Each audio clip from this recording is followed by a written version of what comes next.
You're listening to the Nerd to Know Media Network. Join us at nerdtoknowmedia.com. Broadcasting from the Blanchistan Centre, this is Phoenix FM. This is 92.5 Phoenix FM, community radio for Dublin 15.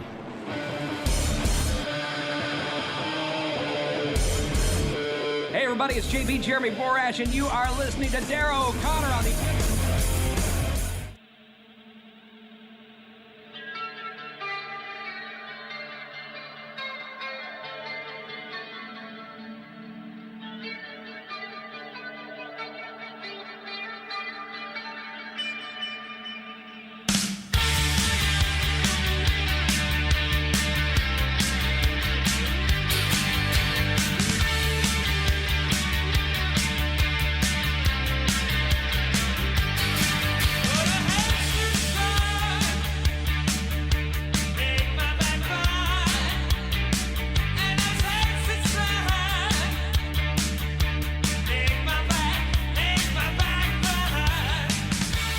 Hello, everybody. It is Tuesday here on Phoenix 92.5 FM. Welcome to the Wrestling Rewind, the only podcast by wrestling fans who do not hate wrestling. We are about to go into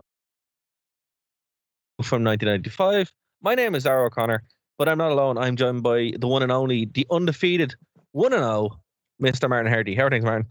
It's in your house, and we're in your ears, and the ears are the doors to the skull, and the skull is, of course, the house of the body.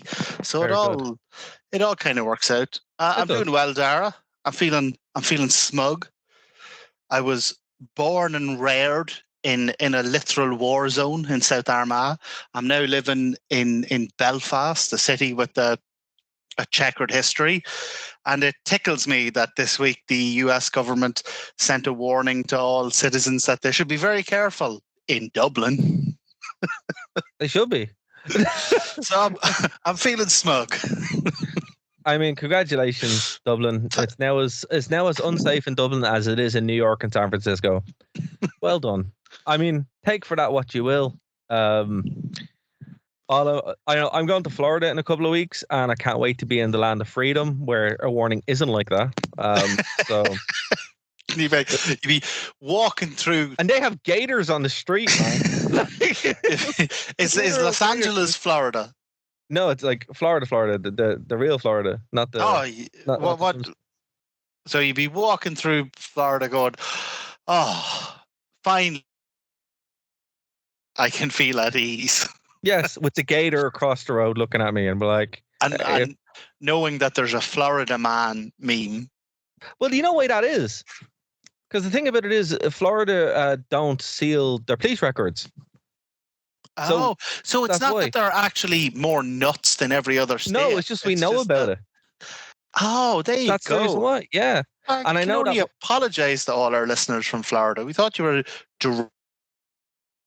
just a more transparent shower. Yes, they're like an extremely transparent state. So I mean, transparent shower. There you go.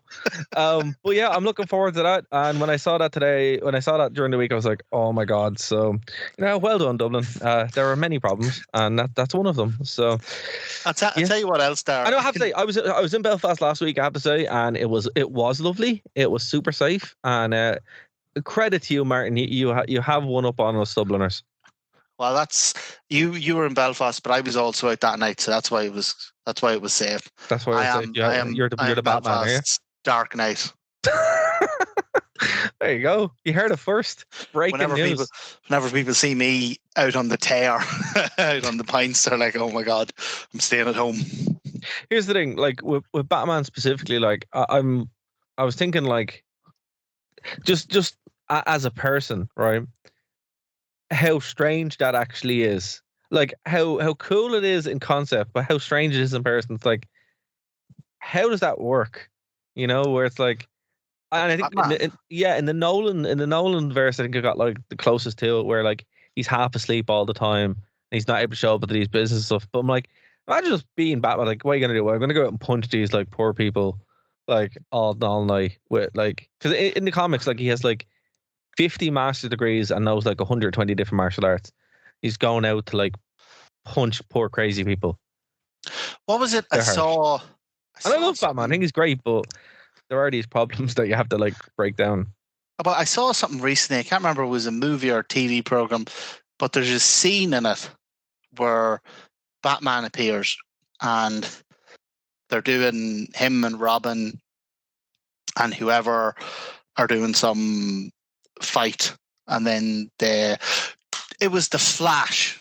I saw the Flash recently, and there's a scene in the Flash on a bridge where Batman and Wonder Woman are doing some fight, and then the Flash shows up at the end.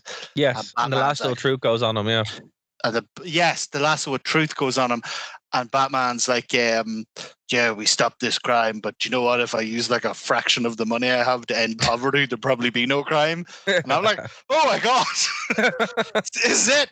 This is like, this is how you solve Batman." But there's a great comic book I think it's like, The Last Night on Earth, that came out a couple years ago, and it's all about that Bruce Wayne is actually in a mental institution, and all of his villains are the doctors. And I mean, that makes way more sense. It's like, he's severely psychologically damaged and really needs help, but instead he's like, "I'm gonna go there and kick people really good." It's like, there you go. It's like, Batman is great, but when you put it like, but then again, Dublin is slowly becoming Gotham City, so it's like, hey, look, we need to address institutional corruption. I know how to do that. I'm going to beat up this guy selling hash on the corner. And then it turns out that the poor fella he beat up selling hash on the corner was just X-Pac from TNA. Showed up in his vaccine. Or Tyson Tongo on his way to rob a Burger King. And then do the drugs in the Burger King. Just absolutely no flips to give. Oh, he should join FTR. It's like, no flips, just drugs. That's still my favorite part of that story. He robs it and then goes to the toilet to do the drugs, and that's how he gets arrested. It's like, you could have went on it. You probably would have got away with it if you had just not stayed.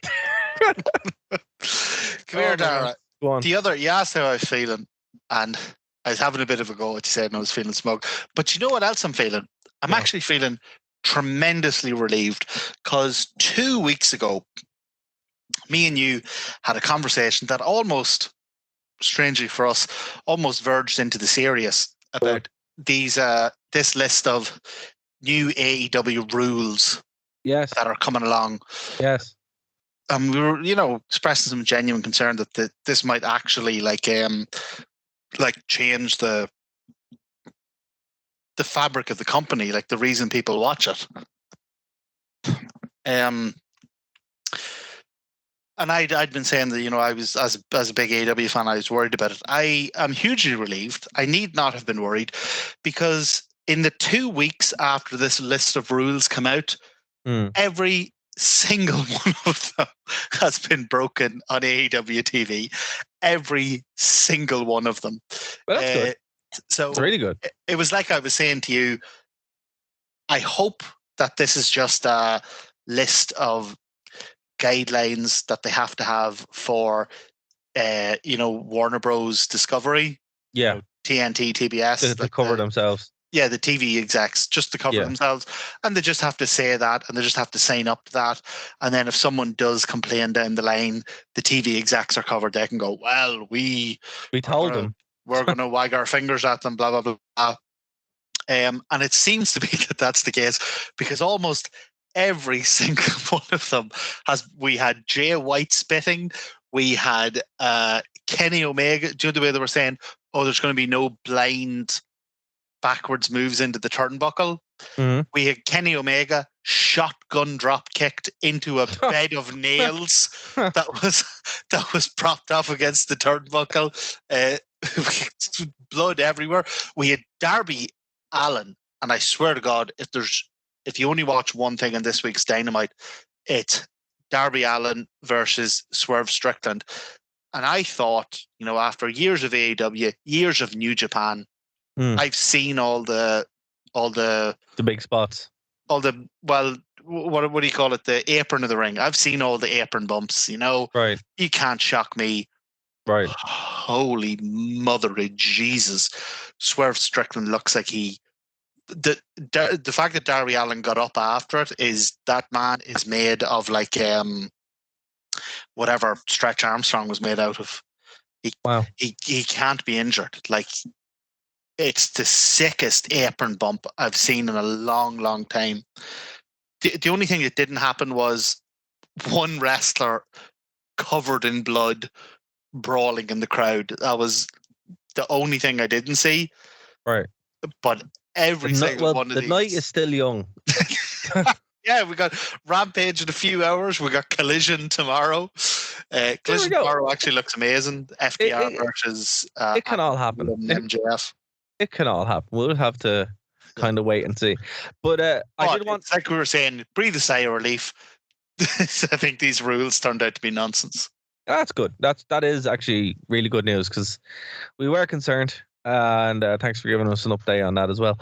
We're a couple of weeks away from AEW in the UK, which is going to be super fun. Both yourself and myself are going to be on location, being journalists. Couple of years since my NUJ membership has dropped off, but maybe I'll re-sign up with them. There you go. Or even better, we can get one of the old school fedoras and put like the press thing in it. Oh, that'd be cool. Although there's a lane, we'd have to get a certain type of fedora, because like wrestling fans out there, I love you, but when it comes to fedoras, there is a line between old style press and neckbeard.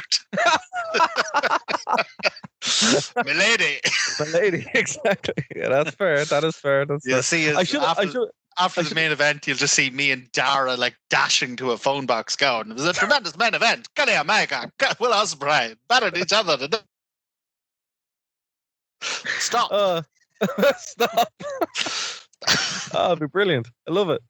But also AEW isn't the only one who's coming to the UK. So we have official breaking news. And it kind of came out of nowhere, to be honest with you. But we were told via Impact Wrestling's fantastic press company over in the UK that Impact Wrestling will indeed be coming back to the UK as part of their multi-city UK invasion tour this October 2023, starting Thursday in Glasgow, Friday in the Walker Active Dome in Newcastle, England, and then Saturday at the HMV Empire in Coventry, England. So Scotland in the O2 Academy, and then Newcastle in the Walker Activity Dome, and then the Saturday, the HMV Empire in Coventry, England. Tickets are all priced actually quite fair, to be honest with you. They're at £35 each, which is actually really, really fair. There's a couple of quotes here that we're going to read. Quote, we're all from Scott Moore. We're all so excited to come back to the UK with 3 action-packed shows. And also, the British fans have been among our most loyal, passionate supporters and have been yearning for Impact return for many years now. What makes this event even more special is that there's many on the Impact roster who will now experience these wonderful fans, and also the fans will get a chance to see them live in person for the first time. It's been 8 years. 8 years since Impact has been in the UK, and the last time they were in Glasgow was Impact's first ever live UK TV show, and that was in Glasgow back in 2014. It's been a very long time, and the last time they were there was 2016, which is actually crazy when you think about it. And then Moose and stuff like that wrestled in 2018. The UK Invasion Tour follows after the June announcement that Impact Wrestling flagship show Impact is available on Sky UK via Danzon linear TV channel Danzon 1 HD. So what do you make of that, man? And folks, where's the lie? Exactly. Where's the lie? I didn't know Impact was on Sky. It is, yeah. It's been there since June. Do you know what? I think it's probably going to take a few years, but I think we'll actually start to see a move back to the likes of Sky. Because you remember when you were younger, Sky was like this ridiculous price. Like, no, I can't afford that. I'm never buying that. Yeah. And now you have like, this streaming service is like £7. That's grand. I'll sign up for that. And now you have 15 streaming services that all cost £7. Well, that's what they were saying. They were saying that cable was cut because it was so expensive, but now all the streaming services add up the cable. So going back to cable is kind of what's going on. Yeah, if you could just pay one, all right, look, I'll give you 50 quid a month, but just give me everything. And that's kind of what's happening. But I mean, I have to say, fair play to Impact, because they've always actually made it incredibly fair to watch the show, or even the pay-per-views. Because we were saying, everything that they do is on their YouTube channel, so we can actually go back and look at TNA and Impact easy. We have watched all their past pay-per-views on YouTube. Yeah, for free on their actual YouTube channel. So look, as I said before, right? While you might be an AEW fan or WWE fan, I will say that Impact Wrestling, blow for blow, pound for pound, have always been the best value for money, have always been the best value for general fan interaction. There's not one wrestling company, even AEW included, man, I will be honest, that gives you as much as Impact has always done. And we have a great relationship with Impact. We always have. But I mean, dude, Alex Shelley's going to be there. Moose, Eddie Edwards, Durana Purrazzo, Kazarian. I'm excited. And also, apparently, Grado's going to be there. Same with Tommy Dreamer and Gail Kim. Like, oh, nice. That's pretty cool. So, I mean, $35 starting off that. That's how I paid €70. So it, just for how. My God! Yeah, look, Vince has to pay off his sexual assault claims somehow, So at least you helped him there. Well, look, as I said, alleged tickets for Impact. They will be on sale very soon. They go on sale Friday, August 4th, over on WWE. Sorry, over on WWE. Let me try that again. Sorry, folks. Dara is having a stroke. So let me try that again. Bear with us. Okay. Tickets for all 3 UK shows go on sale Friday, August 4th, over on www.impactwrestling.com. And yeah, that's going to be pretty cool. So we'll be keeping updates on that. There's meet and greet and all that kind of stuff as well. But yeah, so had to announce that at the top of the show, because it's been a very long time since Impact have done that. And look, genuinely, if you're in Glasgow, if you're in England, or making a trip over, it's always worth it. I was there last time I was at an Impact show was the night that Drew Galloway or Drew McIntyre made his debut, and it was the loudest I've ever heard anyone cheer anything. Well, I tell you what, I know our podcast is, for some weird reason, pretty big in, is it Ohio? We get a lot of our listeners from Ohio, yeah. Right. Well, I'll tell you what, and I haven't discussed this with Dara, but I'm just going to go ahead and do it now. If anyone from Ohio travels to England or Scotland for the Impact show and meets us there and says hello, we'll give you free access to the Virgil Tenor Patreon level of shows for life. I think that's really fair. I think that's really fair. And I think in the small print, for life means for the rest of myself and Dara's life, because we don't know how long you live, but for life. And also, if we are going to head over, if you could swing us the Glasgow show, I'd like to go to Scotland. Yeah, I've never been to Scotland, so that would be pretty cool. Neither have I. But God, I love the accents. That would be cool. Well, look, as I said, I've been to. I haven't been to AEW yet, but I will be thanks to you, Martin. Very soon.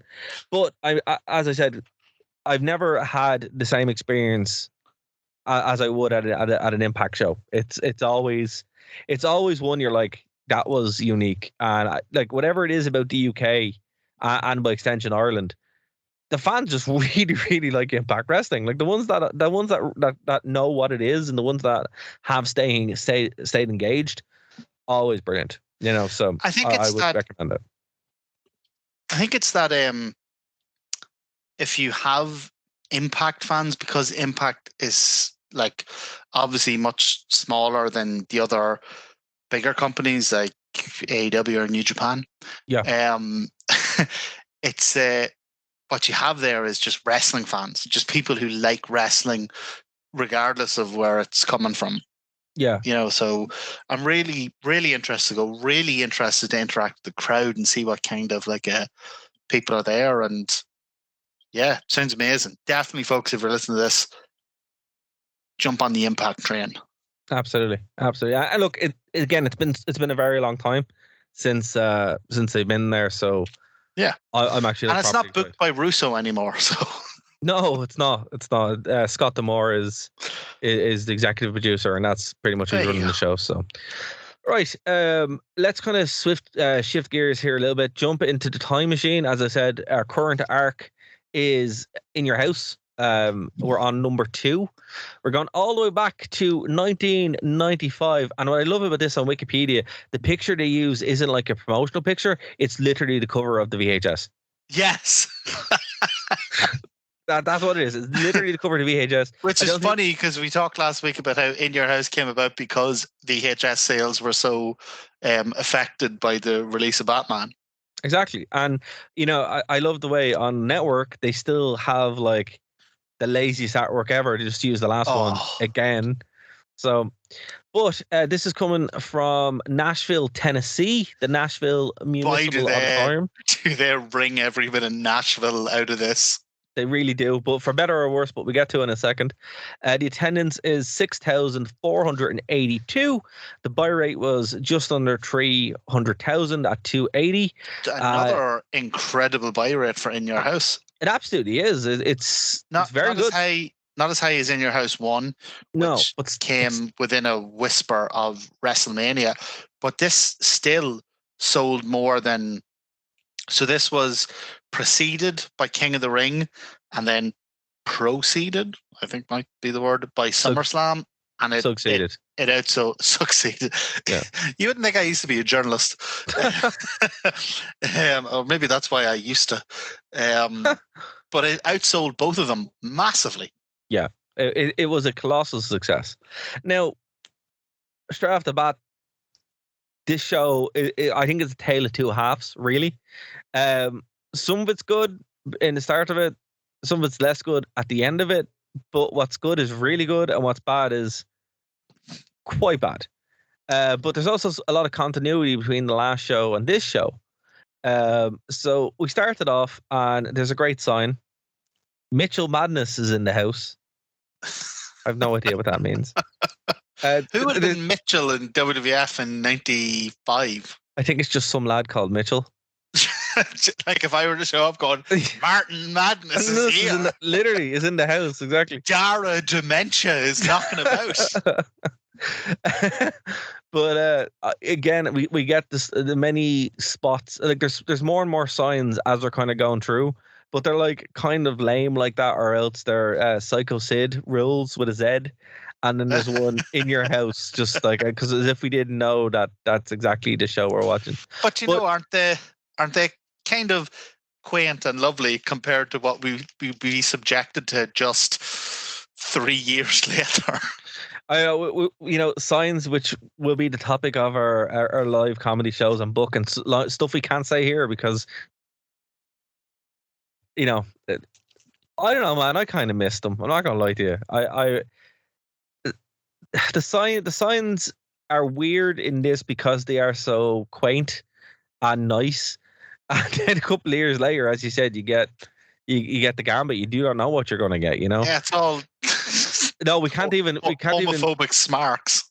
Exactly, we can't even like get into half of them, and that's why you listen to not only this show, you listen to the bonus show and the Warzone, because that's where we can actually say what's on the signs without any issues. But I actually agree with you. It is kind of nice and quaint to see a crowd that is there holding signs that are fully bought into the show, into the kayfabe, into the Brett's gonna beat you, Diesel is the best, Shawn Michaels is gonna take the Intercontinental title. Like These are Yeah. fans who are bought into the show. They're actual fans who are fans of the show rather and it's than not smarky nonsense, and it's not like some saying about the Undertaker using his real name or someone advertising their own podcast or whatever. Like it is kind of nice and kind of quaint. I'm not going to suggest we bring a Wrestling Rewind sign for All Out then, no? Well, as we were discussing earlier, there's about 12 bloody podcasts called the Wrestling And that's why you go to WrestlingRewind.com. Exactly. WrestlingRewind.com for our gorgeous link tree that Darren not only created, but waters every day. Every day, like a bonsai tree. Every day. You look up our link tree, it's blossoming with beautiful apples, a Spotify apple, a Google podcast apple, a Twitter apple, or X, or whatever the hell it's called now. It's still called Twitter, but the logo is X. That updated on my phone, and I was like, "What the hell is this?" I realized what it was. I was like, "It looks like a bad Uber." So it is Twitter. It is Twitter, yeah. It's just they removed all the reference to the birds. He wants us to think that the letter X is pronounced Twitter. No, apparently he didn't like the birds. So all the bird references are gone. The whole word Twitter comes from tweeting, comes from birds. Look, man, I don't know. Are we going to have school children going LMNOP, QRS, TUV, Actually, WY, Twitter, and Z? So here's what happened, right? So I had it saved on my my browser, right? And it was the bird logo. I went in, hit refresh. It's now an X logo. That's unbelievable. Even on the app. No, because I'm on a PC browser here, and he really wants consistent. So it's gone now. It's still Twitter, but no more birds. Yeah, don't worry, folks. It's only the logo that has changed. It's still Twitter. It's still a cesspit from hell. Yeah, don't go on Twitter, gang. Your life is better off without it. Unless you want to tweet about us, then not about the show. That's fine. You want to ask us about. If you want to go on our Twitter. Yeah, exactly. We can talk about wrestling. That's totally cool. But Twitter as a whole, yeah, not my favorite social media. Let's put it that way. Right. Okay. So this show leans very heavily into that they're in Nashville, right? Yeah. Now, at the start of last week's show, we were kind of talking about Jeff Jarrett. Jeff Jarrett. This is his bread and butter. Yeah, but like, here's what's weird about these shows, right? The roadie, the 1, 2, 3 kid, and Jeff Jarrett are like massive draws, right? Massive draws, and the shows are built around them. And I'm like, this is DX. No wonder they got over so much. They were always kind of over, and then once they went to be, D-Generation X, they were like super over. But the roadie, like, how did he go from this to being former number one contender who went 1-on-1 with The Rock? 3 seconds from winning the world title at the height of the Attitude Era. Exactly. But here's what I want to know. If 1, 2, 3 kid, so he left, went to WCW for a while, and came back as X-Pac. Yeah. If they had brought him back as the 1, 2, 3 kid, do you think the term X-Pac heat ever exists? No, it would be called the 1, 2, 3 kid heat. I don't think it would. I think people would have, like, even at the time, would have had a nostalgia pop. Like, I know it's silly, but do you know what? Shawn Michaels is walking around on a Zimmer frame calling himself the Heartbreak Kid. I think Sean Waltman could have been the 1, 2, 3 kid right up until his retirement. Indefinitely. Yeah. I don't know. I think X-Pac is a much better gimmick. We could have had the 1, 2, 3 kid song that starts off going 1, 2, 3 kid, but when you actually listen back to it, it's make some noise. Actually, if he did say 1, 2, 3 kid, it would probably be still as confusing as X-Pac.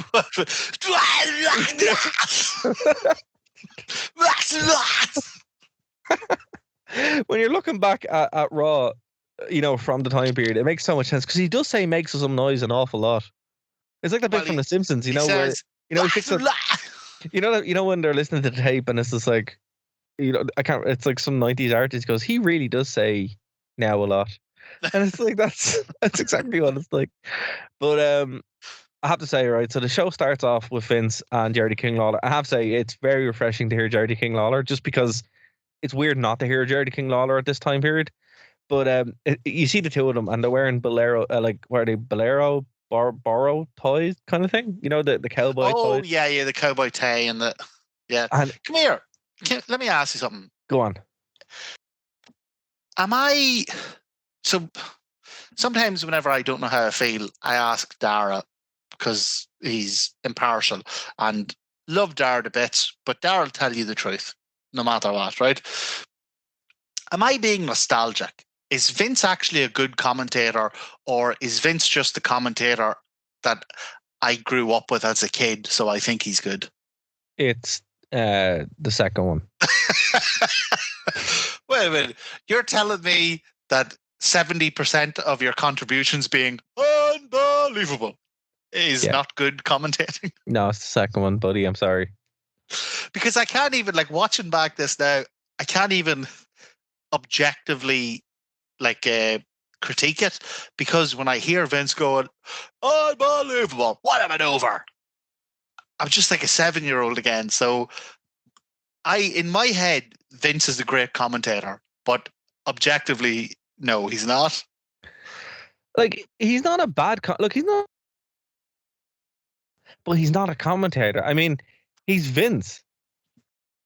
But I think actually, sorry, go on ahead. I was going to say he's a better commentator in this because he has the King to play off, and Yes. the King, he's not. In another way, in Ireland, they have like Sex Beast. You know, for Yes, like, I do. you know, I'm very familiar with it. In fact, you know, I on was the headline- original. you know, on headlines, you know, like Larry Murphy and stuff, they have like Sex Beast. Oh, I was not the original then. If that's where you're going. Or they're like, you know, whatever it is, like a sexual predator, they're always like, and I'm just like, Sex Beast sounds like, as you said there, it sounds like it's a positive, right? So we don't have, you know, sexual predator Jerry the King Lawler yet. We have like Jerry the King Lawler, haha, you know, that kind of thing. Yes. And he's like a demented Mickey Mouse, but he's more of himself here at this point, and him and Vince really have a good kind of dynamic where they're going back and forward, and they're being antagonistic, and it's a little bit camp.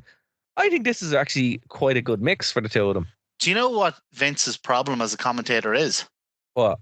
He doesn't have Vince in his ear screaming, like, pronouns, pal. Yeah, Vince would be a much better commentator if he had Vince in his ear. Like current Vince. I mean, maybe not current Vince. I don't know what the state of current Vince is. Right. Do you remember he had all these incredibly serious allegations made against him, and his way of addressing them was going, I know, I'll grow a weird Pink Panther French he looks pencil like mustache. He looks like Heihachi from Tekken. Oh, he's a goddamn lunatic. Anyway, Brody versus 1-2-3 Kid. Yeah.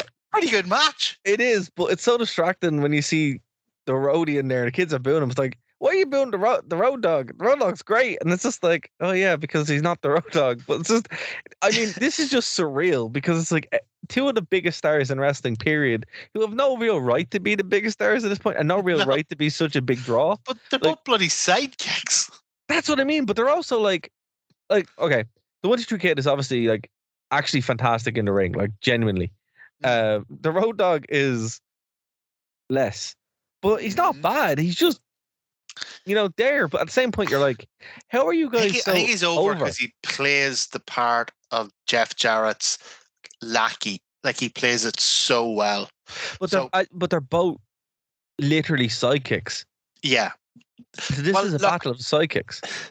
I mean, the 1-2-3 Kid's over because his in-ring stuff is like, for 1995, it's way, like, I'm sure they were doing all this stuff on the Indies and in Mexico and in New Japan and all that. But for 1995 WWF, these fans had never been exposed to this stuff. Like, no. What he is doing looks revolutionary. Incredible. Yeah. And it still does. And it looks so crisp. And the way it's presented is fantastic. He doesn't get nearly enough credit for that, Sean Waltman. Here's a question, right? So at one point during this match, Double J is backstage and he's having a nice ale drink. And He has this monitor, right? Where's that feed coming from? I never understood where he had the monitor feed, like, because obviously not paying the pay per view because that would be expensive. So do you think he just has? There's like some production truck that just has like for Jeff Jarrett, like here, and he would never get this again. Like, this is his peak. Maybe it's like a 60-foot long HDMI cable. Well, it wouldn't have. No, because it was like 1995, so it would have been like SCART lead. if even, it would have been an RF cable. Yeah, with the what is it, the red, the yellow, and the white. Yeah, exactly. But I'm just like, wow, Jeff Jarrett, you got like monitor treatment, because like he would never get this again at this point. When you're watching the Attitude Era, he's just there like being mean to Deborah. Well, actually, part of the reason he never get this again is because this is his last pay-per-view before him and the roadie go off, and then they eventually come back. But I actually loved this little. So this pay-per-view makes me think that his departure and the roadie's departure was unexpected, because this pay-per-view sets up everything. It basically sets up what was supposed to be the breakup of the roadie and Jeff Jarrett. So yeah, the roadie's having his match and it's playing on a TV in Jeff Jarrett's room, but Jarrett's not watching it. No, because he's drinking and doesn't care. Snoozing. Yeah, he's doing his business. And do you know what? It was kind of a relief to see a backstage segment of someone watching a match, not at a bizarre like 90-degree angle, like standing beside the TV with their head turned, like The Exorcist. This is how I normally watch TV. What are you talking about? This is totally normal. But I thought that was pretty cool. So the roadie wins and then goes up to a live band. Before you go on, because I love what the roadie does next, we just need to talk about the finish. Okay. That was terrifying. Yeah, wasn't it? The roadie wins with X-Pac goes to the top rope. Roadie jumps up and hits him a punch, and he gets him in a pile driver from the middle rope and pile drives him off the middle rope into the ring. I have to say to you, all the wrestlers I would trust to pile drive me from the middle rope, the roadie would be down at the bottom with and the way Cali. As I said to you, less. The way he does it, it's like Sean Waltman probably weighed nothing at this point, right? So it was probably easy enough for him to be safe, but still, it's some finish. But even then, he can't lean back and land on his ass. He jumps down to his feet and spikes Waltman. Like it was. Yeah. It's like you're saying. It's probably just the fact that Waltman was so slight, so sinewy, he probably rubbery. He probably didn't even feel it. Yeah, that's what saved his life. That's what saved him. Yeah, absolutely. Wasn't the roadie protecting him? No, it was not. So the roadie goes up to the band because there's a band there now. Because again, we're in Nashville, Tennessee, Music City. And what does he do to the microphone? This was actually great. He checks the gear. Yeah, because he is a roadie. He's a roadie. He's a roadie. So there's going to be a performance later of Jeff Jarrett's hit song "With My Baby Tonight," which we'll talk about, and he tests all the gear, and it is phenomenal. We should also say, one of the things that I really loved about this pay-per-view. So not to jump to the end, but overall, I think this pay-per-view was greater than the sum of its parts.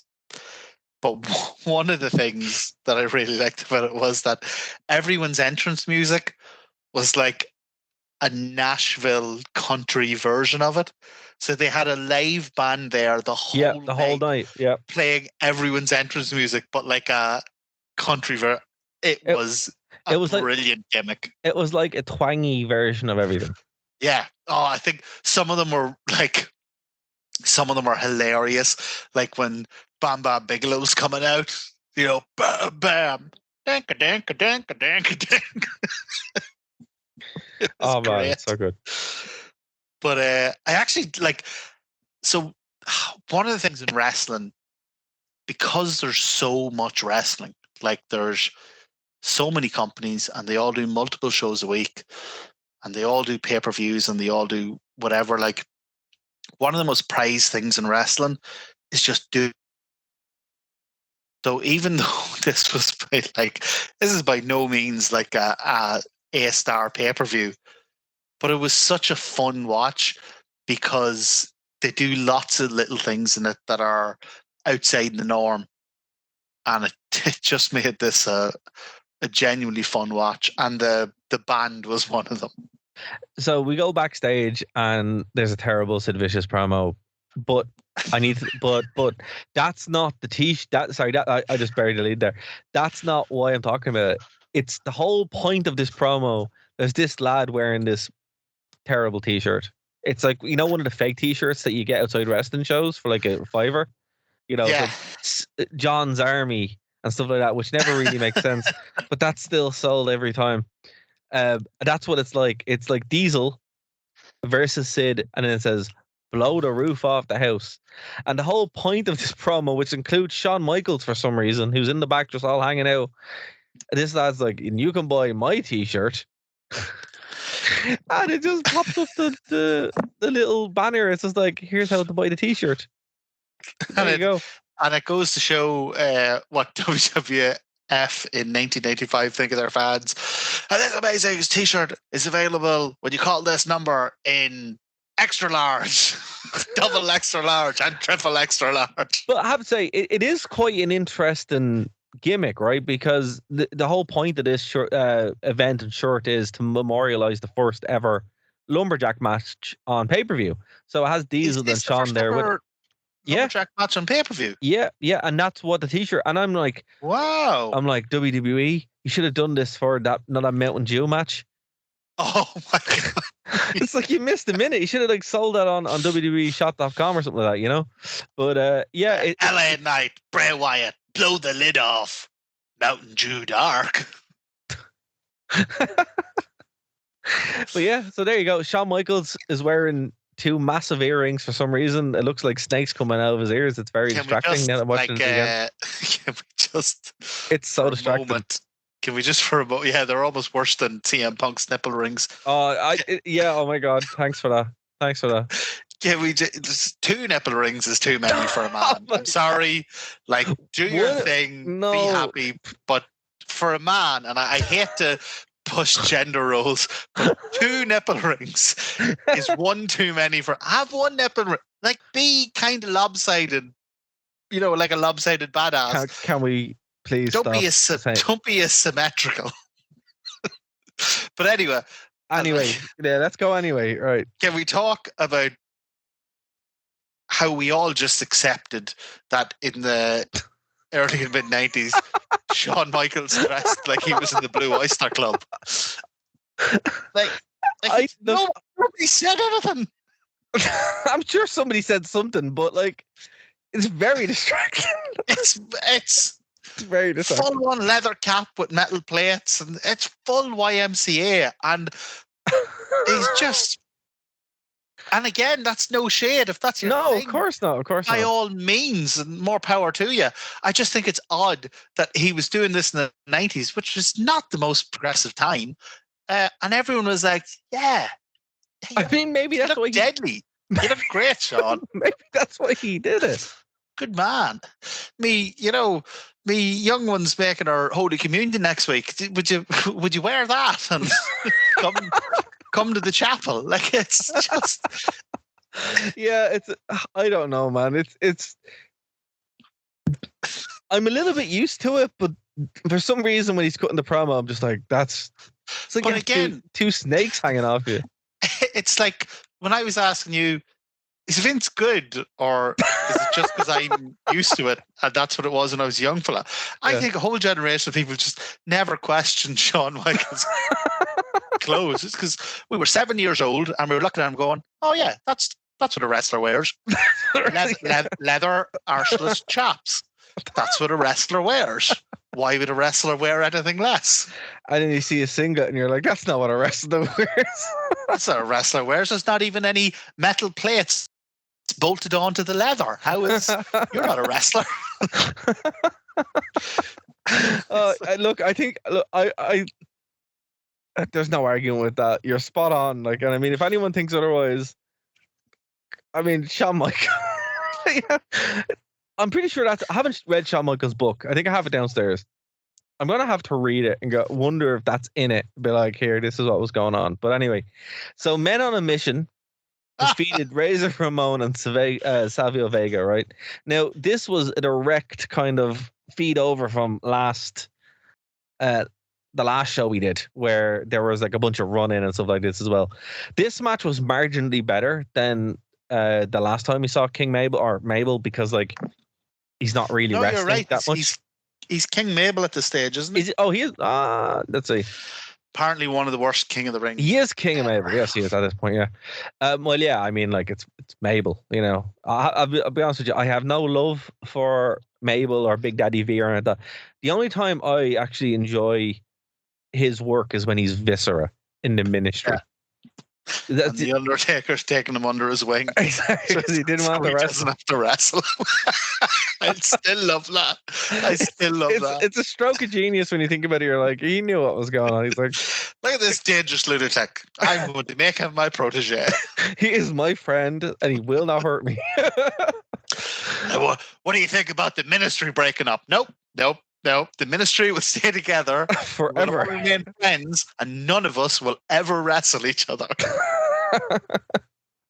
I don't know. Viscera and Mideon, best tag team of all time. Oh, I'm sorry. I love them. I have. You know the way what you're saying about Shawn Michaels' ring gear, right? Yeah.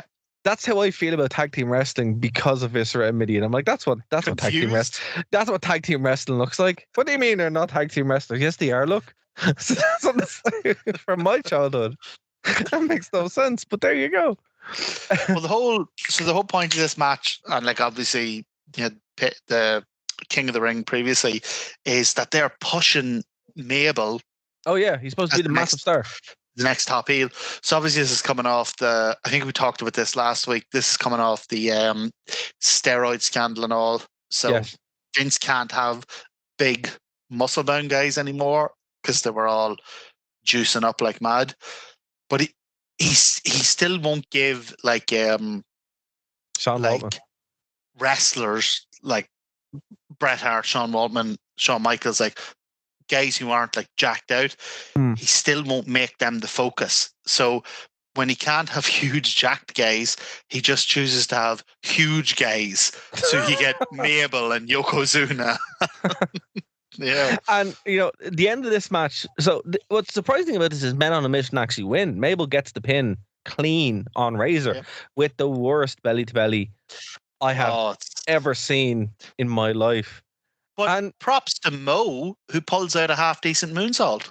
Actually, yeah, that was pretty decent, all right. But I don't know. Sitting there watching Mabel, you're like, how did you think this was going to go anywhere other than bad? Because when he's in the ring, it's just, one, you can't really take him seriously at all. No. And I think with Viscera, like, they actually gathered that, like, man, this guy's actually scary as all hell, you know. But King Mabel, I think the gimmick does nothing for. Also, I just realized the referee is, I think it's Mike Chioda. He has a mullet, which is hilarious. I just noticed that. You know what? Todd Pettengill, who does like loads of wee skits between matches. You know, he goes up and he talks to the band. He certainly talks to the fans. And for half this pay-per-view, I had all my notes talking about his dirty, disgusting rat tail. And then he turns around, and I unfairly did it. I had to change my notes because he turns around. It's not a rat tail. It's his headset. It's his wee ear microphone run, and his hair just naturally sort of finishes in a point at the back of his head. Yeah. But the microphone, the wee earpiece, and his hair like match up perfectly. Yeah. And he has that earring. He looks like he should have a rat tail. It doesn't help that he's wearing the little jacket. He looks like he's in some weird country band, yeah. Everything about him screams rat tail. Everything about him. Except the rat tail. It's just, they're getting rat tail blue balls looking at him. Like, God, just give me the rat tail. Speaking of rat tail, we go backstage and we have Doc Hendricks, who has been demoted. He's now a backstage commentator, and he's there with the Smoking Guns, Bam Bam Bigelow, and our favorite Adam Bomb. Oh, I actually, so several of these like daft, like obviously staged promos happened during the night, but again, I think it was just they kind of felt different, and I genuinely, I know this is daft and silly. I really like this. Yeah. So they're arguing over. So basically, what's happened is that the $1 Million Man. Also, sorry. Okay, yeah. In the next scene, right, or next segment, there's a kid behind the commentators, and he's wearing a hat. Yeah. Do you know what hat it is? What is it? It's a Batman Forever hat. That's some synchronicity right there. Sorry for interrupting. Go on. So what happens is we go back before we go in to see all the good guy lumberjacks. There's a promo with Ted DiBiase and all the bad guy lumberjacks, and they're all saying, "Yeah, we're gonna beat the hell out of Diesel." But one of the things he says is, "I, the $1 Million Man, and I've paid off one of Diesel's lumberjacks. One of those lumberjacks is a spy. He's on our side." So then when Doc Hendricks, who I couldn't believe was Michael Hayes, awesome, goes back and does this promo with all the face lumberjacks, it's all about them arguing over who the spy might be. And look, it's ridiculous, but I don't know, I really enjoyed it. Yeah. So we have my favorite segment of the night coming up next. So Double J is in this. So remember, again, guys, at this time, there were no gimmicks. The gimmicks were jobs. Everyone had a job. IRS collected taxes. The roadie was a roadie. Adam Bomb was literally a nuclear bomb. Duke the Dumpster Drozy was a big man. Exactly. Yeah. That's kind of the way it went. The Brooklyn Brawler was a baseball. So obviously Double J is a country music star. Obviously, I mean, how could you know? It doesn't carry a guitar around. It makes sense that he would eventually. But he released a song, and the song actually is a banger, and it's called "With My Baby Tonight," and it actually is an absolute banger of a track. It really is. If you haven't listened to it, stop the podcast, check it out, and come back, or watch the show because they perform it. And they perform it on this. Did it chart at all? I think it did actually. It's genuinely a good song. Like, we need to look up to RTE2's top 30 hits from 1995. I know it charted in the US. I didn't think it charted here, but we'll check that out and get back to everybody. So basically, this kind of thing blew up, and it was performed here for the first time, and would become massive. They did the whole music video and everything. Now, what did you notice about this performance, Martin? Well, here's the thing, Dara. I don't want to steal your thunder, so I'm going to let you do it. But I think I know what you're hinting at in terms of the legitimacy of Jeff Jarrett's performance. So we have about 3 minutes left on the radio, so I'm not going to leave everyone in suspense. I'm going to say, unfortunately, ladies and gentlemen, Double J was miming. And not only was he miming, he never performed the track. You know who did perform the track? I do. And you're not going to believe it, folks. You're not going to believe it. Dun. Former number one contender, 3 seconds away from pinning The Rock at the height of the Attitude Era. None other than the Road Dogg, Jesse James, is the one that's actually singing the track. And an excellent singer. He's a phenomenal singer. Why did he have to go into wrestling? Like, he should have been a singer. I'd never have heard of him. We'd never know. Like, but again, this makes sense because think about what got him over. Him singing his own theme music coming down. It makes so much sense. The man's origin story is literally rooted in your house. And the whole point of this was, again, this was supposed to be another angle about how Jeff Jarrett and the Roadie would break up and feud. Because it was supposed to be like in a later episode of Raw or something, it's supposed to be revealed that it was actually the Roadie singing. Yep. And pity that never happened. It's crazy because they put so much setup to it. Yeah, but as a segment, I mean, like forgetting about all the stuff that did or didn't happen in the future or was supposed to happen, as a segment, again, this is fantastic. It's just something different. And it's why, even though if you break this show down match by match, it's not very good. But if you look at it as a whole, I had a great time watching this whole show. And it's because it was so different and it was weird stuff like this. Like Jeff Jarrett, like when he gets in the microphone, is it like 4 times he spells his name? It's like, JEFFJRRETT, Jeff Jarrett, double J. Like he literally says that like 4 times. It's like, here's the thing. It was the right place. It was the right time. It fit into his gimmick. It made sense. It was a good song. And the crowd went absolutely mental for it. And so it was if you're watching it on TV, if you're watching it on TV, it's actually a brilliant angle because it's so subtly obvious that he's miming. Yeah. But it's not like you could believe it one way or the other. Like the performance is so good, but then as you said, there's so much. Like this is the best performance, like musical performance. It's probably the only time it actually makes sense. I mean, when Jericho would come out 4 years later with Fozzy, that made no sense. That was just an ego thing. This is like, it's an ego thing.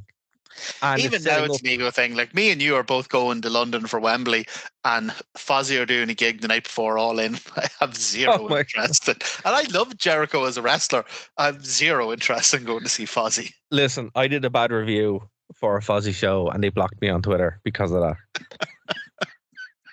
I mean, come on. But we're gonna leave it there, folks.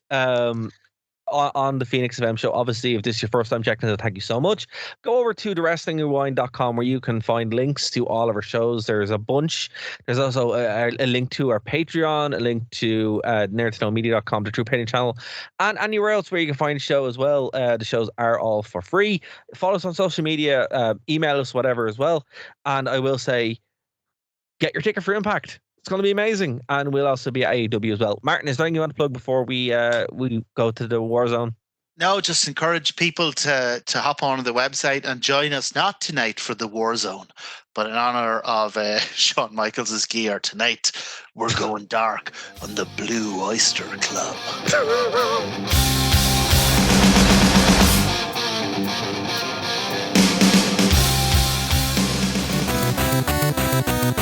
Thank you for listening to a Nerd to Know Media production.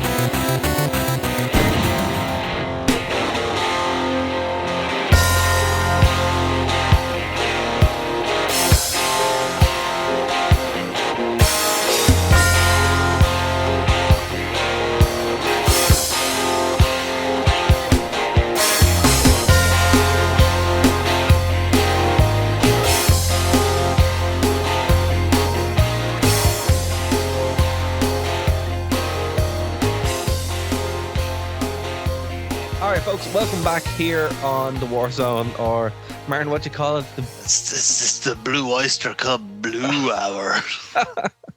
Or it's that bit from The Simpsons, you know, where they go to a gay steel mill. They're like, we work hard, we play hard. So it's like, everybody dance. Oh man, The Simpsons is so great.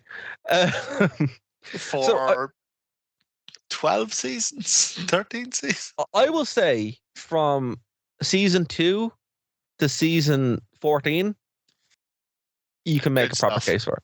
And even in the latter seasons that are out now, like the most recent ones, are actually really good. I actually mapped this one year, and I think it's around season 20 where it's actually like they show it in like Guantanamo Bay, or like in the in Clockwork Orange where you have the eyes open, and that's the only way you can watch it because it's pure torture. But you know what? I'll also say, because people dunk on it, and for fair reason, because at this stage it's so popular that they're just pumping out stuff and it doesn't make any sense. But I will say that season 1 to season 5 of Family Guy are actually incredible. No, I'll give you that one as well. Season 3 of Family Guy, I think, is when it properly peaked. Genuinely brilliant stuff. Yeah. And then it just kind of falls off. American Dad maintained its consistency throughout, and it's probably the strongest of all of them, really. Did it? Yeah, I haven't watched much American Dad. I do like a bit of Bob's Burgers. Right. I haven't seen too much of that at all. I did. Now it's totally different tone, totally different vibe. It's not the zany cutaways or anything. It's much more of just like a kind of an understated sitcom, but just animated. But yeah, I do like a bit of Bob's Burgers. Oh man, sorry. So the next match really isn't much to talk about, but there's we're a wrestling podcast. Sorry, but no, I was just kind of flicking through to see what the in between segment was, and it's Shawn Michaels. Oh, back again. The Blue Oyster Club. But he's removed the shirt now, so he's shirtless. So he's in his proper ring you can't wear your shirt in the Blue Oyster Club. It's so hot. You'd be so sweaty. But it's just like, but man, he's too warm. So he's so warm he's removed his shirt, but he hasn't removed his leather hat. No, or leather jacket, or those massive earrings, or the metal plates bolted to all of the leather. That must be heavy. It's just he went on television like that. Can you imagine? Yeah, and no, but it's not even on him. He went on television like that, and none of us questioned it. Not a one of us said, "That's a strange way to dress." So. We get another. Speaking of strange way to dress, that's not the most egregious outfit of the night. Double J comes out to the ring, and he's wearing this. He looks like a Kit Kat, like a reverse Kit Kat. A reverse Kit Kat. Yeah, oh my God. He's like a white package, and then has like red writing, so it's like a reverse Kit Kat. Oh yeah. And it's like again legally distinct. We're not stealing the What Bar segment. Legally distinct. This is. Confectionery ? Exactly, confectionery ? So Double J comes out to the ring, obviously led by the roadie, and what he's wearing can only be described as bizarre. It really is. Bizarre? What bizarre? But it's a battle of the bizarres, because it's Jeff Jarrett in his outfit, and then Shawn Michaels comes out in his, and it's like, this is just crazy, folks. And you wouldn't believe that this level of bizarre is leading up to what is, without question, the best match on the whole pay-per-view, and probably, apart from maybe whatever Bret Hart was doing, probably one of the best matches of 1995. Yeah, no, the match is absolute fire. It's unbelievable. It's so good. It's buried in this just bizarre package, and it's just in the middle of this ridiculous pay-per-view. But I mean, when you think about it, it makes sense. This is the Double J show. It really is, and Shawn Michaels is. He's almost a second thought. But the thing about it is, it's like, I don't think anyone. So look, Shawn wins. I don't think anyone was expecting Shawn to win, really, because I mean, it's the roadie show. He's done his musical performance. There's a great sign in the crowd. It's Double J getting the kick, and it says "Time for some sweet chin music." Phenomenal, massive props for that random person. But and also, like, I think maybe the reason they had such a high profile belt change was to go that, look, these in your house pay-per-views, they might cost less, but these are not B pay-per-views. You got to watch this. Also, I don't know if you caught that the young fellas running, and he used to do this in the Dublin show. They don't do it anymore because the security is there. But when you think the match is ending, they belt it to the barrier. Did you notice that? Oh, like like at the end of before they put up the huge fences in Croke Park, like Yeah, heading but, like, towards the final whistle, you'd have lads running down to jump on the field. yeah, and that's what's happening here. It used to happen at Dublin house shows all the time, but the security have been better. Like anytime they think there's later on in this match, you see it because it's quite a long match. And anytime there's a false finish, you just see this like scarper of like 10 young fellas just running. And it's just, I thought like the first couple it happened in the last match as well, but I thought it was like a fight or something happened. It's not. It's just every time there's a false finish. So go back and watch this again and you'll see it. And yeah, obviously security wasn't super tight as it would be. But yeah, they're all, and then if you look back out, they're all standing on the stairs waiting for it as well. So it's pretty funny. Well, look, Jeff Jarrett and Michaels, I don't know how they got on because apparently nobody got on with Michaels in 1995. No. Apart from Vince, who got on with him like a lover. But they have incredible chemistry. They bump like hell for each other all over the place. They like do. this, stick this match on Dynamite today, and this is a good bloody match.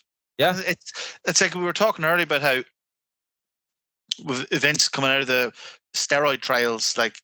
I think you're going to say Vince coming out. I think you're going to say Vince coming out of Shawn Michaels. Coming out of the steroid trials.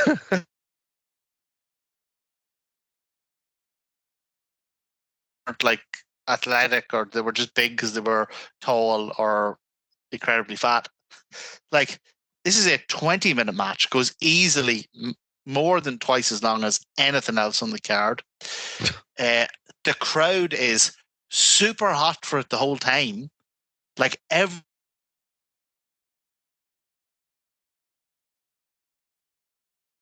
actual wrestling, and still Vince was ringside and still didn't go, maybe this is the way to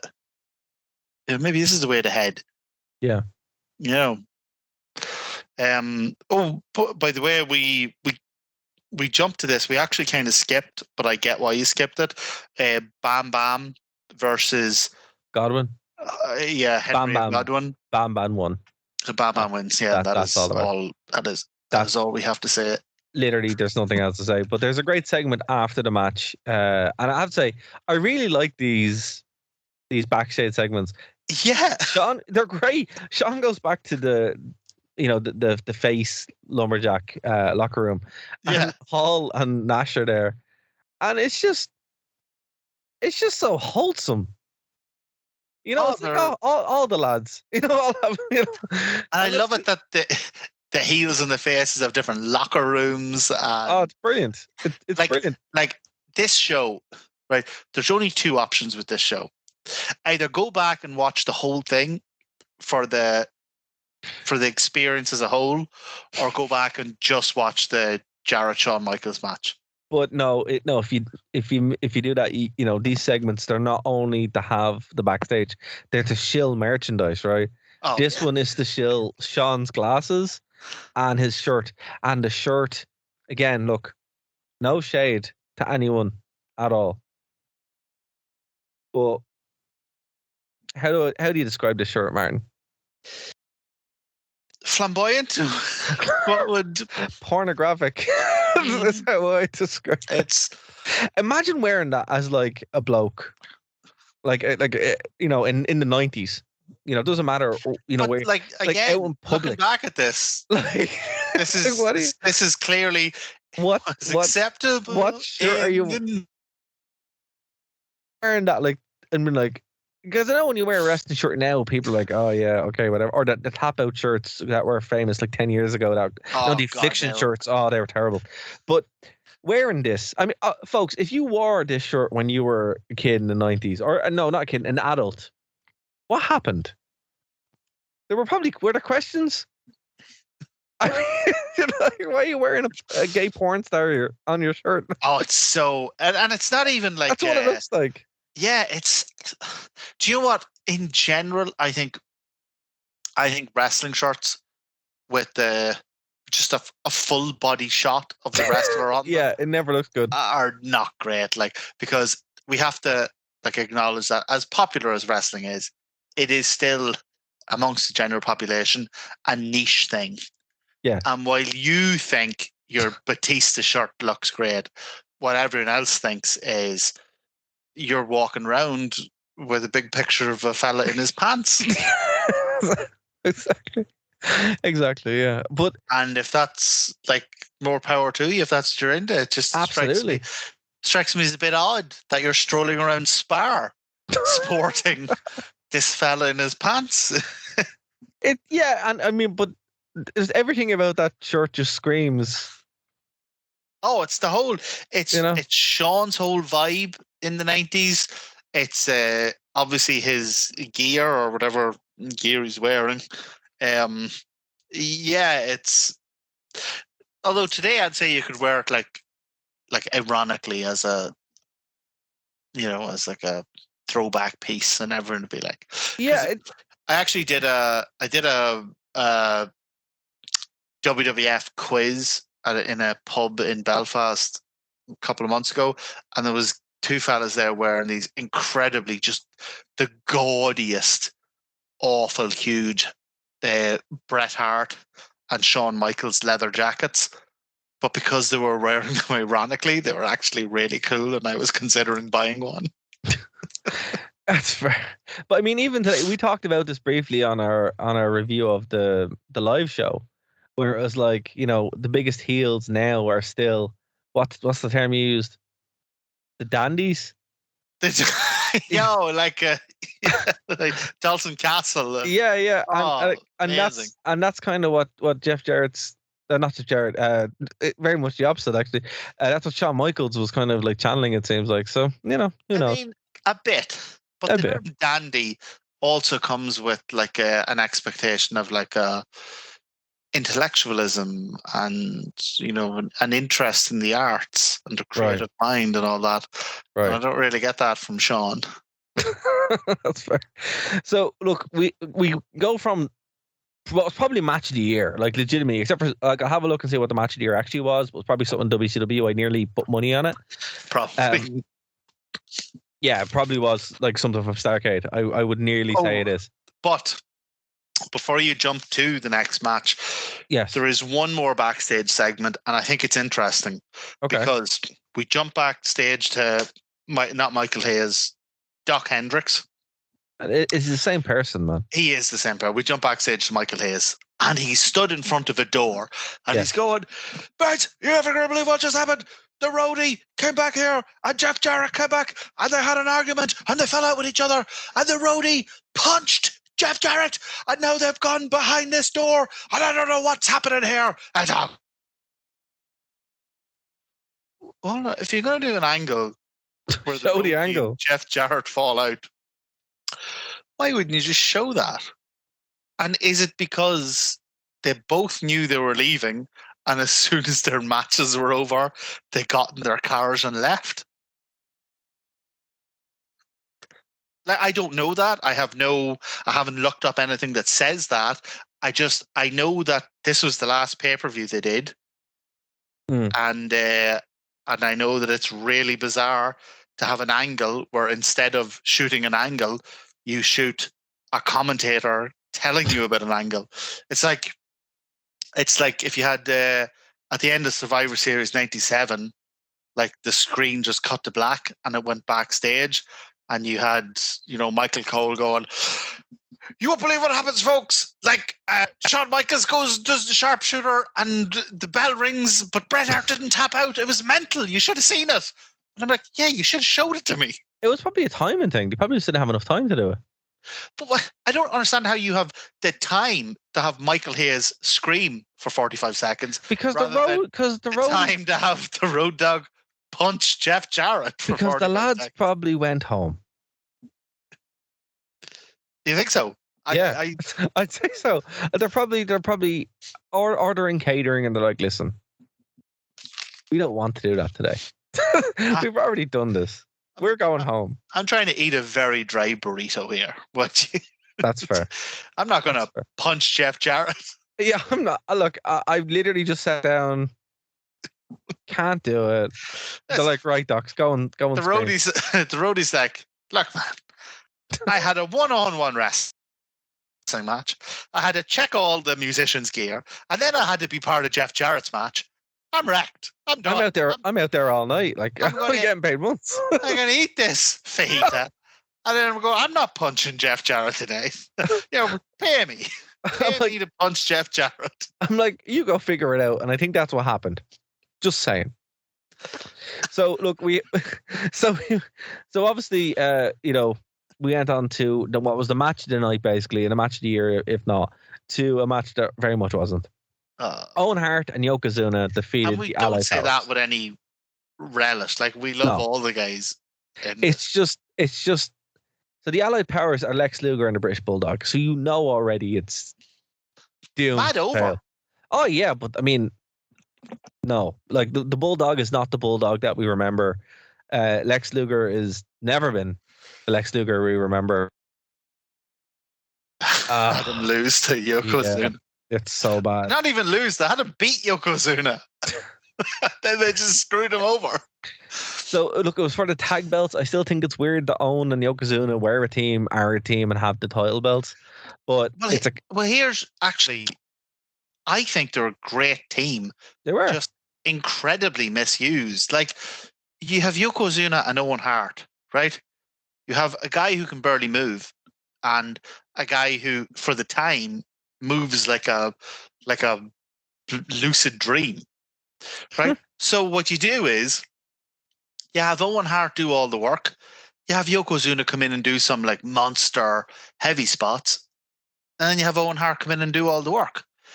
But for some reason, they completely reverse this, where they have a gassed out Yokozuna in getting more in-ring action than Owen Hart. And like, he can't do anything. Like, Yokozuna's pretty good for the first minute and a half. He does a couple of good power spots. He does a really cool elbow drop. And then he's gassed. That's him done. He's finished. Like, why book a match where have a match where Owen Hart comes in and does all the cool spots and blah, blah, blah, and then tags in Yokozuna, and Yokozuna does a couple of power moves and then tags Owen back in and gives Yoko 5 minutes to get his heart rate back down to, 180 a minute or whatever. I think he'd be dead if it was 180. Well, like, I mean, Lord be with him, but we know we didn't hang around too long. That's fair. So look, the match itself wasn't too great. I have to say, the segment afterwards was wonderful. It just cut to Shawn Michaels. Before you go to the segment afterwards, you're right. The match wasn't great, but God, there was some. It's kind of worth watching because there was some really notable moments in it. So Owen's class in it. There's actually some spots where Luger and the Bulldog botch moves. Like, the Bulldog botches what's supposed to be a backflip on Owen, launches him really high. Doesn't launch his legs enough, so Owen's just up and coming down on his head, and he manages to like twist in midair. And also, you kind of get a sense of just how heavy Yokozuna is at this stage, because there's 2 points in the match where he gets Irish whipped into the turnbuckles. Yes, and the ring physically moves. Like, the whole thing shifts like an inch. You can fully see it happening on the camera. It's kind of terrifying. Yeah, no, absolutely. Here's a question. Yes, the next one. The next segment, Shawn Michaels is in the superstar line, right? And he is sweating bullets, and he's just sitting there at the phone. And my question to you is, it's kind of like the CM Punk Fall Out thing, right? Is it not harsh to take the lads directly after the match and sit them down and go, here, talk to these people? Would you not let them have a shower? Because I mean, you know this when you come back from training, you're like, listen, I just want to shower and eat food, and that's it. I do not want to sit there and talk to someone. I mean, it's so bizarre. Well, it's like, what are you doing? Let him shower. He's still piss and sweat. Well, look, not to be an arsehole, but I'm going to answer your question with a question because I have looked this up everywhere. Like I've been Googling this all week and I can't find a straight answer. How legitimate is the WWF Superstar Hotline? I'd say it's probably legitimate, Ari. But it can't be. Why? Because you can't have 1,000 children ringing in and every single one of them talking to Shawn Michaels.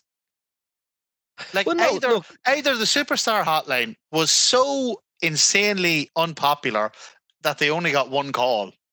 No, you know Michaels what happened. had to take it. No, you know what happened, right? The same the way they did the phone line thing. What they would do is they'd have like a queue up system, and whoever got in got in. That's right. it. But Michaels, so he had it like, so this is a 2-hour pay-per-view.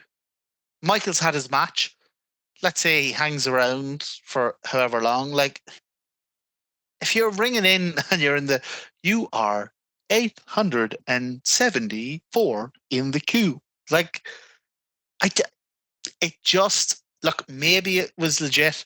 And like, we both know I was extremely like, disbelieving of the legitimacy of like the likes of Cyber Sunday and Taboo Tuesday, and it turned out that they were genuinely legit. So I'm happy to say I'm wrong, but the Superstar Hotline strikes me as a scam. The Superstar Hotline strikes me as something where they had 50 guys backstage going, "Oh, what's up, brother? Yeah, I'm Shawn Michaels," you know. No, I would say, honest to God, I think they had a case where it was a phone system like normal. You get in again. But here's the thing as well, like, if you're calling that, right, you're either, well, look, there was no real internet, so you probably thought it was real anyway or whatever, or you're a kid. And the kids are going to be sitting there, you know, like the Corey hotline from The Simpsons. Corey, Corey, allegory, you know. They were just a thing, man. So yeah, it probably was legit. What probably happened was you're right, they didn't get through to Shawn Michaels, but they got through to something. And that's all that matters. I think it's like when they were still getting their money. I think it's like when you take the kids to see Santa in the shopping centre. And they go, well, I know it wasn't Shawn Michaels, but it was one of Shawn Michaels' helpers. He puts the outfits together for him. He was, yeah. He took what I said and he took it back to Shawn Michaels. Here, I have a serious question for you, and I don't know if you can answer this or not, but I'm hoping you can. So after the Kevin Nash promo, there's like this weird fella and this like Sinead O'Connor looking one. Who are they? Who are they? Let me see. I'm looking at my notes. I don't even have that. I have the Owens Yoko match, the package, or the video package where they sell Diesel's injury. I don't know. What happens? Describe this segment to me. I must have missed. So they're just sitting in the front row, and there's, as I said, there's some. Oh, it's a fan thing. But they're like full on goths, like. Oh, that's pretty cool. Yeah. And they're not selling, they're just sitting there like... Is Todd Pettengill talking to them? Or? No. It's just, they're just sitting there with their eyes wide open. Well, maybe it's like that old meme, like you never see goths at the post office. You never see goths at the airport. You never see goths in your house. Well, there we go. So we go to the main event, which is Scott. Why do I keep saying Scott? Sid Vicious, because Scott Steiner is there. No, wait, hold on. Sorry. What's wrong with me? What's wrong with me? Oh my God, sorry. But do you know what? You're actually like, I'm not. Sid Vicious gives off massive Scott Steiner energy. What it is. That's what it is. He does. Sid Vicious comes out to the ring. The ring is surrounded by heel and face lumberjacks, and it's for Diesel. And now they set this up earlier on because this is a direct sequel to the first In Your House, which is kind of cool. That was back in May, and basically that was a shenanigan finish. They said that Kevin Nash was injured, and the only way that they're able to stop interference or shenanigans is having superstars around the ring, which, I mean, to me, that's more shenanigans, but what do I know? Yeah. The only way to stop this house fire is to add more fire. More fire. Exactly. So Shawn Michaels is involved in this. He's wearing his own shirt now and his backwards cap. So, I mean, how long was he on that phone line for? About a minute? Because that's how long that segment was. Yeah. So that's why I don't believe that you're paying like $3.99 a minute to talk to a janitor putting a voice on. You know what, Martin? I'm starting to think that superstar line was not fully on the up and up. Now, I Googled this for a week and I can't get a straight answer. I'm going to look into this more. Before this match starts, we get a video package which goes, oh, Diesel's elbow was injured. And it does these, like, it shows Sid Vicious powerbombing Diesel. And it stops. And it draws a circle around Diesel's elbow. And it's like, look at the way his elbow hit the ground at this powerbomb. And then it goes and shows Sid Vicious doing another powerbomb. And it goes, look at the way Diesel's elbow hit the ground at this. And I'm like, do you know what? I admire the balls on you taking the fact that Diesel will not just take a proper powerbomb bump and trying to sell it as a storyline. Like, oh, he hurt his elbow. Yeah, because he's putting his bloody elbows down because he won't take the powerbomb on his back. You know what? This match is kind of that in a nutshell. The end of this match is a big boot, and that's it. And it's kind of out of nowhere. And it's such a down ending. It's like, yeah, you're trying to package the shortcomings of Kevin Nash as a good thing. And it's, I don't know. It's such an odd match because it's such an odd, like, what you said was right. The main event of this should have been Double J and Shawn Michaels. It felt like the main event. It was worked like the main event. The lads put in great work. I think this was 10 minutes at a push. Yeah, it's about 10 minutes. And it was just poor. And it was purely because of Kevin Nash just not really wanting to do more than he had to. Yeah, and Sid, God bless him, Sid being a terrible wrestler. Sid was out there working his best, man. He was doing everything he could, and there was nothing. Big Papa Pump looked at Sid and said, I can be a top guy while also being dreadful at everything. Exactly. I'm going to do that. No, actually, so this match is like, I agree with you. This is a very strange match. Like, if you take just the in-ring action, this is dreadful. This is almost worse than their first In Your House match. But the presence of the Lumberjacks, for some reason, I really enjoyed that. I don't know if it's just that I like someone getting knocked out of the ring and like the swarm of bodies just bang, bang, bang, beating them up. I don't know if I liked that the ring was surrounded by just the most ridiculous 90s gimmicks. Yeah. Yeah. All the in all of its glory. In all of its glory. Stupid costumes is amazing to watch. Like, I don't know if I just, like, as soon as they got knocked out of the ring, I was enjoying this match. And as soon as they got back in the ring, I was not enjoying this match. And like you say, the finish, again, it's like the, do you remember they had Sid versus Vader, the Battle of the Power Bombs? Nobody gets power bombed. It was like Diesel versus Sid, the Battle of the Giants. It ends with like a big boot and like a quick, cheap roll up. Yeah, it's just, I think when it comes down to it, this was just, as I said, the show was not bad, right? It wasn't great. Individually, you're like, oh, that wasn't amazing. But it's it's terrible. It's terrible, and it is, right? But the segments carry it, the weirdness carry it, and also it's 2 hours. It's not even. It's like an hour and a bit, right? And it's just, for some reason, Diesel and Sid come out to Nashville Plinky Plink country versions of their own theme tunes. Yeah, like that's. But for some reason, it just gels into this phenomenal endpoint when you're like, this is actually excellent. Yeah, absolutely. And it's not. It's just, for some reason, there's enough in it to trick your brain going, yeah. But that's why I said, if you're going to watch this show, either only watch the Jeff Jarrett match or watch the whole thing. It's only an hour and 50 minutes.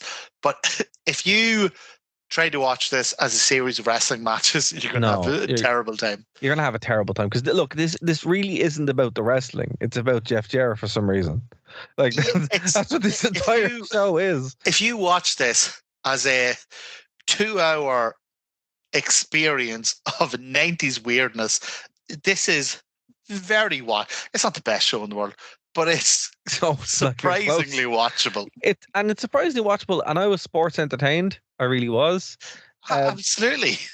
And it's just a bizarre little footnote. Now, the next show, I don't really look at these before. I kind of just go in relatively blind, but I did look at the cover for next week's one, and it's weird. It's 3 belts on the line in one match. I'm like, that what? So I'm looking forward to that. But the only other, before you finish up there, the only other thing to say is that In Your House 2 also has the same really weird quirk that In Your House 1 has, in that the charge lasts for it, so it's a shorter pay-per-view. Yeah. But obviously people who are in the arena are being charged full price, so they give them a full show. So this match also has a dark match in which Bret Hart wrestles, and it has a dark match in which The Undertaker has a casket match against Kama. Like, what were they doing? How were they not on the show? I don't know. Maybe they're like, we can't give them everything. We'll just give them this trash. It's like, we don't have room for the Undertaker's casket match. I mean, we can't lose Yokozuna, and we have to keep Bam Bam and Henry O'Godwin. Like, there'll be a riot if Henry O'Godwin isn't on the show. We just have to cut the Undertaker's match. Men on a mission? Are you insane? We can't lose Men on a mission. Our King of the Ring is in there. There you go. But Vince, like, what if we just took all Todd Pettingill's like ridiculous, just meaningless bits? Like, they amount to about 7 minutes. We could get a match out. We can't lose the rat tail. Like, it's a bizarre pay-per-view. So look, I just had a look at the calendar here. Next week is SummerSlam. Yes, like in the real timeline. Yes, but because it's good you said that, because in the ARC timeline, the next pay-per-view is SummerSlam. Wow. Okay. Sorry. So yeah, we have a convergence. So next week we're going to do In Your House 3. We might do a preview for SummerSlam 2023, and then the week after we'll do SummerSlam 2023 because it's SummerSlam. But we might do a live show. We might not. We'll figure it out. But guys, thank you so much for joining us this week. We'll be back next week with something. Please do go over to nerdtoknowmedia.com or thewrestlingrewind.com, because we are going to get better with social media. That's where some of our updates are going to be. Martin's going to take over it, so he's the one that's going to be covering all the stuff. It's going to be pure blue. Absolutely. Absolutely pure Shawn Michaels propaganda. Just Shawn Michaels leather, steel bolted to leather. It's just going to be nonsense. That's all it's going to be. That's nothing else. Martin, is there anything you want to plug before we finish up this week? What is there left to say, Dar? Happy birthday to my girlfriend Hannah. Happy birthday to your girlfriend Hannah. Yes, so we'll be back next week, and see you later, guys. Keep our love. Bye.